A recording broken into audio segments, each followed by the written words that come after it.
ಏಳನೇ ವೇತನವನ್ನ ನಮಗೂ ಕೊಡಿ ಅಂತ ಕೆಎಂಎಫ್ ಸಿಬ್ಬಂದಿಗಳು ಹೋರಾಟಕ್ಕೆ ಮುಂದಾಗಿದ್ರು. ಇದು ತಾತ್ಕಾಲಿಕವಾಗಿ ಬ್ರೇಕ್ ನೀಡಿದ್ದಾರೆ. ಇದ್ರ ಬಗ್ಗೆ ಮಾತಾಡೋಕೆ ನನ್ನ ಜೊತೆ ಕೆಎಂಎಫ್ ನೌಕರರ ಸಂಘದ ಕಾರ್ಯಾಧ್ಯಕ್ಷರಾದಂಥ ಕೃಷ್ಣಪ್ಪ ಅವರು ಇದ್ದಾರೆ. ಸರ್, ಫೆಬ್ರವರಿ 1ನೇ ತಾರೀಕುವರೆಗೂ ಗಡುವು ಕೊಟ್ಟಿದ್ರಿ. ಆಗಸ್ಟಿಂದನೇ 7ನೇ ವೇತನ ಜಾರಿ ಸರ್ಕಾರ ಶಿಫಾರಸು ಮಾಡಿದೆ. ಬಟ್ ಸಿಬ್ಬಂದಿಗಳಿಗೆ ಕೊಡ್ತಿಲ್ಲ ಅನ್ನೋದೊಂದು ನಿಮ್ಮ ಒಂದು ಬೇಡಿಕೆ. ಈಗ 1ನೇ ತಾರೀಕು 31ಗೆ ಲಾಸ್ಟ್ ಡೆಡ್ಲೈನ್ ಕೊಟ್ಟಿದ್ರಿ. ಈಗ ಮತ್ತೆ 7ನೇ ತಾರೀಕುವರೆಗೂ ಗಡುವು ನೀಡುವಂತಹ ಕಾರಣ, ಮುಂದೂಡೋಕೆ ಕಾರಣ ಏನು ಸರ್?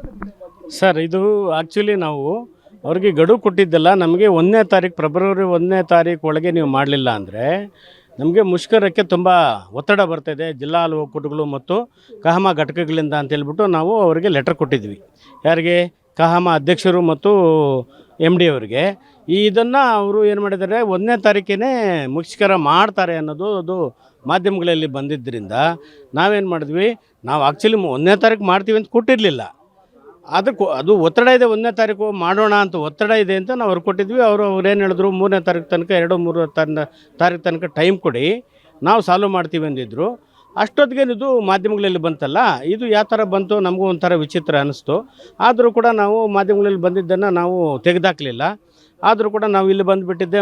ನಮ್ಮ ಒಂದು ಏನು ಮ್ಯಾನೇಜ್ಮೆಂಟ್ ಇತ್ತು ಸರ್, ಮಾಧ್ಯಮಗಳಲ್ಲಿ ಈ ರೀತಿ ಆಗಿದೆ, ತಾವು ಬೇಗ ನೀವು ಕ್ರಮ ತಗೊಳ್ಳೋದಿದ್ದರೆ ನಾವು ಖಂಡಿತವಾಗಿ ಈ ಥರ ಕ್ರಮ ತಗೋಬೇಕಾಗುತ್ತೆ ಅಂತ ಅವ್ರಿಗೆ ಒಂದು ಎಚ್ಚರಿಕೆ ಕೊಟ್ಟಿದ್ದಲ್ಲದೆ ಜಿಲ್ಲಾ ಹಾಲು ಒಕ್ಕೂಟಗಳನ್ನು ನಾವು ವಿಶ್ವಾಸಕ್ಕೆ ತಗೋಬೇಕಿತ್ತು. ಇದು ನಾವು ಕೊಟ್ಟಿದ್ದವಾಗ ಓನ್ಲಿ KMF ಅಧಿಕಾರಿಗಳು ಮತ್ತು ಸಂಘ ಮಾತ್ರ ನಾವು ಇದನ್ನು ಮನವಿ ಕೊಟ್ಟಿದ್ವಿ. ಇವಾಗ ಜಿಲ್ಲಾ ಹಾಲು ಒಕ್ಕೂಟಗಳನ್ನೆಲ್ಲ ಇವತ್ತೆಲ್ಲ ಕರೆಸಿ ಅವ್ರ ಹತ್ರ ಒಂದು ಒಮ್ಮತ ಅಭಿಪ್ರಾಯನ ತೊಗೊಂಡಿದ್ದೀವಿ ನಾವು. ಇವಾಗ ಎಲ್ಲ ಕೂಡ ಇಡೀ ಸ್ಟೇಟೆಲ್ಲ ನಾವು ಮಾಡಬೇಕಲ್ಲ. ಇವಾಗ ಇವರು 3ನೇ ತಾರೀಕು ತನಕ ಮಾನ್ಯ ಅಧ್ಯಕ್ಷರು ಭೀಮಾನಾಯಕ ಸಾಹೇಬರು, ಇಲ್ಲ ನಾನು 3ನೇ ತಾರೀಕು ತನಕ ಟೈಮ್ ಕೊಡ್ರಿ, ನಾನು ಸಾಲ್ವ್ ಮಾಡ್ತೀನಿ ಗ್ಯಾರಂಟಿ, ಎಲ್ಲ ಮಿನಿಸ್ಟರ್ ಹತ್ರ ಮುಖ್ಯಮಂತ್ರಿ ಹತ್ರ ಮಾತಾಡಿದ್ದೀನಿ ಅಂತ ಅವ್ರು ಹೇಳ್ತಾ ಇದ್ದಾರೆ. ನಾವು ಅವ್ರಿಗೆ ಮಾತಿಗೆ ನಾವು ಗೌರವ ಕೊಡಲೇಬೇಕು. ಮತ್ತು ಎರಡನೇದಾಗಿ ನಾವು ಇನ್ನೊಂದು ಏನು ಥಿಂಕ್ ಮಾಡಬೇಕು, ಇವತ್ತು ಮೀಟಿಂಗ್ನಲ್ಲಿ ಆಗಿದ್ದು ಅಂದರೆ ನಮಗೆ ತುಂಬ ಈ ಮಿಲ್ಕ್ ಇಂಡಸ್ಟ್ರಿಯಲ್ಲಿ ಆಪೋಸಿಟ್ ಜಾಸ್ತಿ ಇದೆ ಸರ್. ಇನ್ನೊಂದು ನಂದಿನಿಗೆ ಬೇರೆ ಬೇರೆ ಖಾಸಗಿ ಕಂಪನಿಗಳು, ಅಮೂಲ್ ಇವೆಲ್ಲ ಕೂಡ ಇವತ್ತು ನಂದಿನಿ ಬಿದ್ದೋಗಲಿ ಅಂತಿದೆ. ಈ ನಾವು ಏನಾದರೂ ಒಂದು ಸಡನ್ನಾಗಿ ಏನಾದರೂ ನಾವು ಆ ಒಂದು ಸ್ಟ್ರೈಕು ನಿಲ್ಲಿಸೋದು ಅಂತ ಮಾಡಿದಾಗ ಒಂದು ನಂದಿನಿ ಗ್ರಾಹಕರಿಗೆ ತೊಂದರೆ ಆಗ್ತದೆ, ರೈತರಿಗೆ ತೊಂದರೆ ಆಗೋದಲ್ಲದೆ ಮತ್ತು ನಮಗೆ ಮಾರ್ಕೆಟಿಗೆ ಪ್ರಾಬ್ಲಮ್ ಆಗಿಬಿಟ್ಟು ಮತ್ತು ನಮಗೆ ಬಿಸ್ನೆಸ್ ತೊಂದರೆ ಆಗ್ಬೋದು.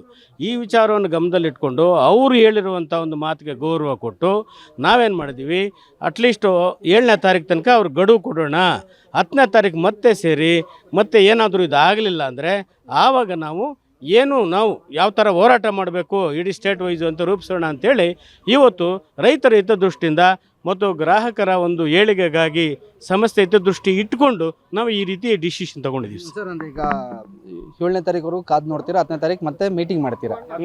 ಸರ್ಕಾರ ಒಂದು ವೇಳೆ ನಿಮ್ಮ ಬೇಡಿಕೆನ ಈಡೇರಿಸಲಿಲ್ಲ ಅಂದರೆ ಮುಷ್ಕರ ಅಂತಿಮ ನಿರ್ಧಾರನ? ಯಾಕಂದರೆ ನೀವು ಹೇಳ್ತಿರೋ ಪ್ರಕಾರ ರೈತರ ಹಿತದೃಷ್ಟಿ, ನಂದಿನಿ ಹಿತದೃಷ್ಟಿ, ಯಾಕಂದರೆ ಮಾರ್ಕೆಟಿಂಗಲ್ಲಿ ತುಂಬ ಸಮಸ್ಯೆ ಆಗುತ್ತೆ, ಯಾಕಂದರೆ ಸಡನ್ನಾಗಿ ನಿಲ್ಲಿಸ್ಬಿಟ್ರೆ ಅಂತ ಪ್ರಾಡಕ್ಟ್ನ ನಿಲ್ಲಿಸಿ ಹೋರಾಟ ಮಾಡೋದು, ಅಥವಾ ಪಾಳ್ಯ ವೈಸ್ ಅಂದರೆ ಕೆಲಸ ಯಾರು ಮಾಡ್ತಿದ್ದಾರೆ ಅವ್ರ ಕೆಲಸ ಶಿಫ್ಟ್ ವೈಸ್ ಬಂದು ಹೋರಾಟ ಮಾಡೋದು? ಸರ್, ಅದನ್ನೇ ನಾವು 10ನೇ ತಾರೀಕು ನಮಗೆ ಯಾವ ರೀತಿ ನಾವು ಮಾಡಬೇಕು ಅನ್ನೋದ್ರ ಬಗ್ಗೆ ನಾವು ರೂಪುರೇಷೆಗಳನ್ನು ಆವತ್ತೊಂದು ಪ್ರೆಸ್ ಮೀಟ್ ಮಾಡಿ ಖಂಡಿತವಾಗಿ ಮೊದಲೇ ಇದು ಡಿಸೈಡ್ ಮಾಡಿ ಪ್ರೆಸ್ ಮೀಟ್ ಮಾಡಿ ನಾವು ಅದನ್ನು ತಿಳಿಸ್ತೀವಿ ಸರ್. ಯಾಕೆಂತಂದರೆ ಮೊದಲೇ ನಾವು ಏನು ಮಾಡ್ತೀವಿ ಅಂತೇಳಿ ಅದು ಆಗಲ್ಲ ಅಂತ ನಾವು ಅಂದ್ಕೊಂಡಿಲ್ಲ. ಖಂಡಿತ ಮಾಡ್ತಾರೆ ಅಂತ ಇವಾಗ ನಮಗೊಂದು ಆಶ್ವಾಸನೆ ಸಿಕ್ಕಿದೆ. ಇಲ್ಲ, ನಾವು ಖಂಡಿತ ಮಾಡ್ತೀವಿ, ಇದು ಸಣ್ಣದು, ನೀವು ಯಾಕೆ ಇಷ್ಟೆಲ್ಲ ಜಾಸ್ತಿ ರಿಸ್ಕ್ ತೊಗೊಳ್ತಿದ್ದೀರಿ ಅಂತ ಇವಾಗ RCS ಇವರೆಲ್ಲ ಬಂದು ಮಾತಾಡ್ತಾ ಇದ್ದಾರೆ. ಆಗುತ್ತೆ ಅಂತ ನಾವು ಅಂದ್ಕೊಂಡಿದ್ದೀವಿ. ಆದರೆ ವೆಲ್ ಆ್ಯಂಡ್ ಗುಡ್ಡು.